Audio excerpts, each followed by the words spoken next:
नमस्कार दोस्तों। आज जो मैं चैप्टर आपको कवर कर रहा हूँ ये किस किस एग्जाम के लिए बेनिफिट है उसको बता देता हूँ। मैं ये बेसिकली मैंने आर्मी, जीडी, ट्रेडमैन, टेक्निकल और उसके अलावा RRB, NTPC, RRB group D, other SSC एग्जामों के लिए बेनिफिशियल है। ठीक है, तो आज हम लोग रक्त पे जो रुधिर है उस पर पूरा पोस्टमार्टम हम लोग करने वाले हैं, देख लीजिएगा। तो रक्त के बारे में हम लोग बात करें तो रक्त है इस रुधिर, ब्लड, ये दो पार्ट में डिवाइड होता है, दो भागों में इसे बांटा जाता है। एक तो रक्त का सॉलिड भाग यानी ठोस भाग, दूसरा एक रक्त का द्रव भाग।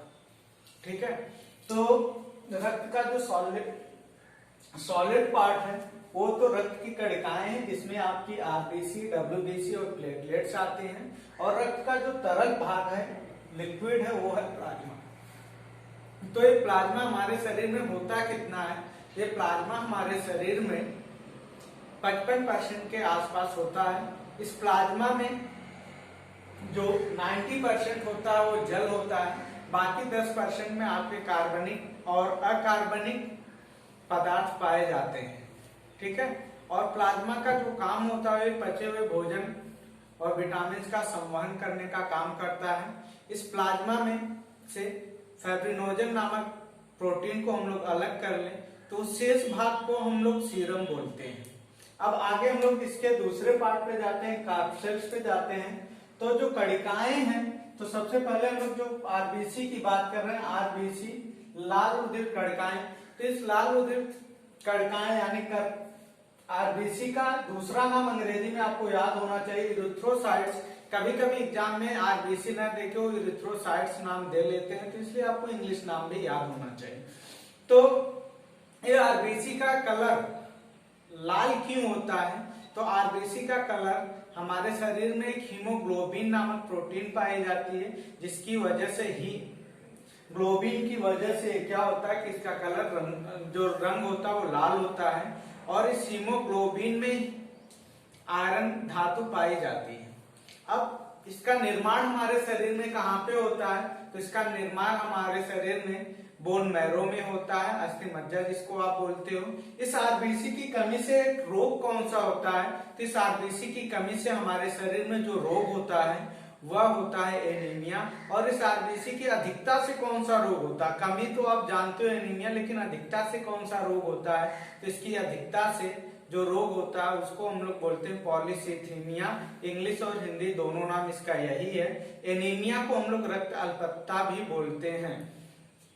अब इस आरबीसी का जीवन काल कितना होता है? तो इस आरबीसी का जो जीवन काल होता है वो 120 दिन तक का होता है। फिर इसके बाद आपसे ये पूछ लिया जाता है कि इस आरबीसी डिस्ट्रॉय कहाँ पे होती है, खत्म कहाँ पे होती है? तो जो हमारी आरबीसी है वो प्लीहा, इंग्लिश में स्प्लीन बोलते हैं, तो स्प्लीन में जाके नष्ट होती है। तो इसलिए स्प्लीन या प्लीहा को हम लोग आरबीसी का कब्रगाह बोलते हैं। तो यहाँ से भी डायरेक्टली आपसे सवाल पूछ लिया जाता है। अब कभी कभी आपसे पूछ लिया जाता है कि मानव जो शरीर है उस शरीर का रक्त बैंक कौन है? तो जो रक्त बैंक वो प्लीहा ही है। हमारे शरीर का जो रक्त बैंक है वो क्या है? प्लीहा यानी स्प्लीन है। और आगे हम लोग यहाँ पे बात करें तो इस आरबीसी का काम क्या होता है? तो इस आरबीसी का हमारे शरीर में ऑक्सीजन और कार्बन डाइऑक्साइड के परिवहन के काम करता है। फिर हम लोग आगे बात करें तो फेफड़ों से ऑक्सीजन युक्त रक्त को आरबीसी लेके जाती है शरीर के अन्य अन्य भागों तक, जहां पर कोशिकाएं ऑक्सीडेशन यानी ऑक्सीकरण क्रिया करके ऊर्जा मुक्त करती हैं, जो कि हमारे लिए काफी बेनिफिशियल होता है। फिर और हम लोग आगे यहाँ पे बात करते हैं डब्ल्यूबीसी, जिसको हम लोग ल्यूकोसाइट अंग्रेजी में दूसरा नाम ल्यूकोसाइट बोलते हैं। श्वेत रुधिर कणिकाएं हम लोग भी इसे कह सकते हैं। इसका काम क्या होता है? तो इसका काम हमारे शरीर की प्रतिरक्षा प्रणाली का मजबूत करना होता है। शरीर की प्रतिरक्षा का सिपाही भी आप बोल सकते हो इसे। और इसका हम लोग बात करें तो इसका जो जीवन काल होता है, इसका जीवन काल 3 से 4 दिन के आसपास होता है। इसका निर्माण कहाँ पे होता है? तो yellow bone marrow bone marrow में होता है, यानी पीले अस्थि मज्जा में होता है। और इसकी हम लोग बात करते हैं ल्यूकोसाइट की, तो ल्यूकोसाइट भी आपकी नष्ट कहाँ पे होती है? ल्यूकोसाइट हमारी नष्ट होती है स्प्लीन में ही नष्ट होती है। हम लोग यहाँ पे बात करते हैं कि सबसे ज्यादा संख्या किसकी होती है इन तीनों रक्त कणिकाओं में? तो सबसे ज्यादा संख्या होती है आरबीसी की। सबसे बड़ा साइज किसका होता है? तो साइज होता है आपका डब्ल्यूबीसी का। फिर और हम लोग यहाँ पे बात करें अगले पोर्शन पे, हाँ, डब्ल्यूबीसी की कमी से या अधिकता से कौन सा रोग होता है? तो डब्ल्यूबीसी की अधिकता से एक रक्त विकार है जिसे आप लोग कैंसर बोलते हो, या उसका जो नाम है आपका ल्यूकोपीनिया है। क्या है? सॉरी, ल्यूकीमिया, जिसे आप रुधिर कैंसर कहते हो उसको हम लोग ल्यूकीमिया बोलते हो। वो किसकी वजह से होता है? तो जब आपके शरीर में डब्ल्यूबीसी की मात्रा अधिक हो जाती है तो उस कंडीशन को हम लोग ल्यूकीमिया बोलते हैं, और जब डब्ल्यूबीसी की मात्रा कम होती है तो उस कंडीशन को हम लोग ल्यूकोपेनिया बोलते हैं। फिर आगे हम लोग यहाँ पे बात करते हैं प्लेटलेट्स में। तो प्लेटलेट्स का काम क्या है? तो इस प्लेटलेट्स का काम जो है रक्त का थक्का जमाने का होता है। ये जो प्लेटलेट्स है, यदि आपको कहीं पे चोट लग गई तो चोट लगने के बाद प्लेटलेट्स क्या करती है कि रक्त का थक्का जमाने का काम करती है। यदि प्लेटलेट्स की कमी है तो आपको दिक्कतें आएंगी, आपका रक्त का थक्का आसानी से नहीं जम पाएगा। फिर उसके बाद यहाँ प्लेटलेट से और एक नाम आपको काम आता है, जैसे डेंगू। डेंगू बुखार का नाम आप लोग सुनते ही होंगे। तो डेंगू बुखार में जिस कणिका की कमी होती है वो किसका होता है? प्लेटलेट्स की संख्या में कमी आ जाती है, जो कि आपके जीवन के लिए क्या हो जाती है? काफी घातक हो जाती है। ठीक है, और हम लोग यहाँ पे कुछ चीजों की चर्चा करें तो आरबीसी में हम लोग एक बार फिर से सारी चीजें रिवाइज कर रहे हैं। रुधिर यानी ब्लड, इसके दो भाग होते हैं। जो तरल भाग होता है उसे हम लोग प्लाज्मा बोलते हैं। जो कणिका भाग, कणिका युक्त यानी कि ठोस भाग होते हैं उनको हम लोग कणिकाएं बोलते हैं, ठोस भाग को। अब प्लाज्मा का काम क्या होता है? इस प्लाज्मा का काम होता है पचे हुए भोजन और विटामिन का परिवहन करना। फिर उसके अलावा इस प्लाज्मा से फाइब्रिनोजन नामक प्रोटीन को आप अलग कर लेते हो तो शेष बचे भाग को आप क्या बोलोगे? उसे सीरम बोलोगे। कणिकाएं कितने तरह की होती हैं? तो कणिकाएं आपकी यानी कि ठोस भाग जो 3 तरह का होता है। आरबीसी, जिसे आप इरिथ्रोसाइट बोलते हो। लाल रुधिर कणिकाएं, इसका काम क्या होता है? शरीर में ऊतक में जो है रक्त ऑक्सीजन का परिवहन का काम करता है।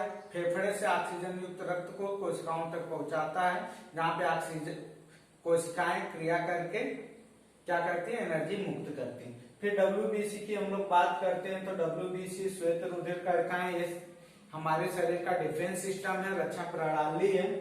ठीक है, फिर उसके बाद इस डब्ल्यूबीसी की अधिकता से जो रोग होता है उसे हम लोग ल्यूकेमिया बोलते हैं, जिसे आप रक्त कैंसर बोलते हो। अगला बात हम लोग करते हैं प्लेटलेट्स। तो प्लेटलेट्स रक्त का थक्का जमाने का काम करता है। प्लेटलेट्स का दूसरा नाम जो है थ्रोम्बोसाइट्स है। ठीक है, प्लेटलेट्स की जो निर्माण में प्रक्रिया में भाग देता है वो विटामिन के है। एक बार मैं इसमें कुछ चीजों को और बता दूं कि जो आपकी आरबीसी है, ठीक है, रुधिर का निर्माण बोन मैरो में होता है। आप हमेशा याद रखना। इस आरबीसी की कमी से रोग कौन सा होता है? रक्तअल्पता होता है। और अधिकता से कौन सा रोग होता है? उसे हम लोग पॉलीसिथीमिया बोलते हैं।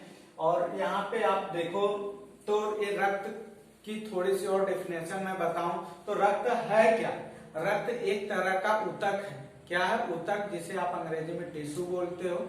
ऊतक है, किस तरह का ऊतक है? यह एक तरल संयोजी ऊतक है। तो आपसे पूछे कि रक्त कैसा क्या है, तो रक्त एक तरल संयोजी ऊतक है। और आपसे पूछ लिया जाता है कि रक्त क्षारीय होता है कि अम्लीय होता है, तो रक्त क्षारीय होता है।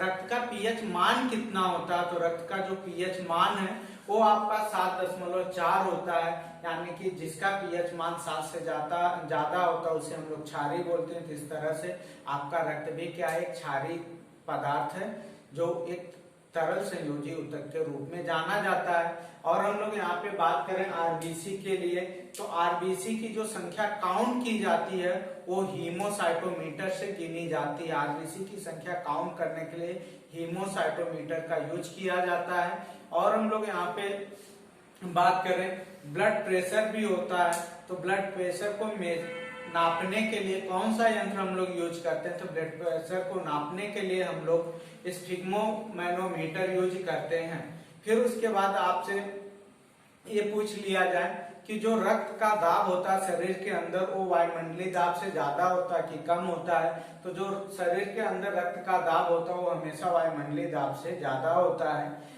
ठीक है। और रक्त दाब को हम लोग जिस स्केल से मेजर करते हैं वो है आपका 120 mmHg ऑब्लिक 80 Hg। ठीक है। तो Hg का मतलब यहाँ पे होता है पारा या मरकरी, आप उसे बोल सकते हो।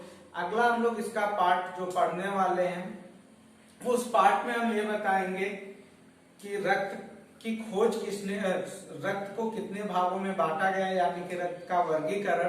तो जो रक्त का वर्गीकरण जिस वैज्ञानिक ने किया था उसको हम लोग कार्ल लैंड-स्टीनर बोलते हैं। तो यहाँ पे दो सिस्टम है, एक तो रुधिर परिसंचरण तंत्र की खोज, दूसरा आपका रुधिर का वर्गीकरण, रक्त का वर्गीकरण। तो जो रुधिर का परिसंचरण तंत्र की खोज किया था वो विलियम हार्वे ने किया था। परिसंचरण तंत्र, रक्त का परिसंचरण तंत्र के बारे में किसने बताया था? विलियम हार्वे ने बताया था। और रुधिर वर्ग की खोज किसने की थी? तो कार्ल लैंड-स्टीनर। तो आप कार्ल से काल याद करोगे तो काल का मतलब क्या होता है? विभाजन होता है, काल का विभाजन करते हो, तो इसलिए रुधिर का विभाजन कौन करता है? कार्ल लैंड-स्टीनर करता है। और परिसंचरण तंत्र के बारे में किसने बताया था? तो विलियम हार्वे नामक वैज्ञानिक ने बताया था। तो रक्त का परिसंचरण तंत्र और उसके बारे में हम लोग उसका वर्गीकरण अगली क्लास में देखेंगे। Thank you class.